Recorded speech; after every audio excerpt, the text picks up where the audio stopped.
I'm struck by this analysis and then memo that you wrote after you dipped your toe in the prospect of going into government in 2009, because it sounds a lot like what we know in the political world as opposition research, but done on yourself. Yes, Right? literally. So don't we do that in a campaign? Don't we start by looking at our own weaknesses and how we campaign against ourselves? And yet I think very few companies actually do this. I think very few go through this exercise of really saying, if we were going to take ourselves on, how would we do it? Where are we weak? So where did that insight come from, and how has that approach informed how you've led in business? I come from a place which says, if things can go wrong, they will.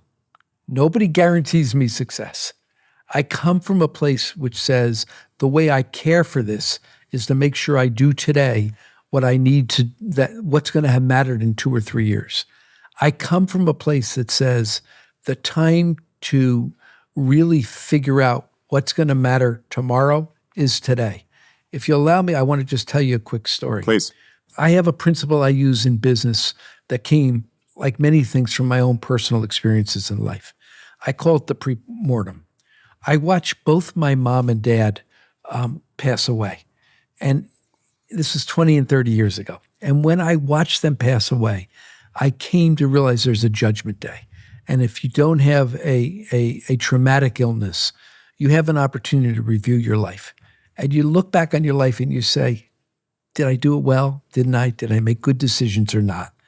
And I came to conclude, watching them, the time to have that kind of discussion with yourself is not in the 9th inning with 2 outs as you're on your deathbed.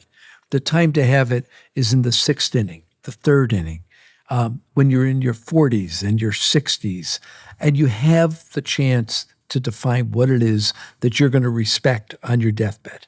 And that became an organizing principle of my life. Every year I would sit down and ask myself, literally, where do I want to be in my life in 5 years relative to my relationship with my body, my relationship with my work, my relationships with my family and the people that matter to me, and the relationship with my own God, my own spirituality. And I'd literally figure that out. And then I'd figure out, well, how do I get to where I want to get to? And then I'd sit down every quarter, every 3 months, and I'd examine, how am I doing against that path? And the truth of the matter is, I began to apply that in business. And I literally run every company we have with key initiatives focused on where we're trying to get to in 5 years and what are the things that matter to get there.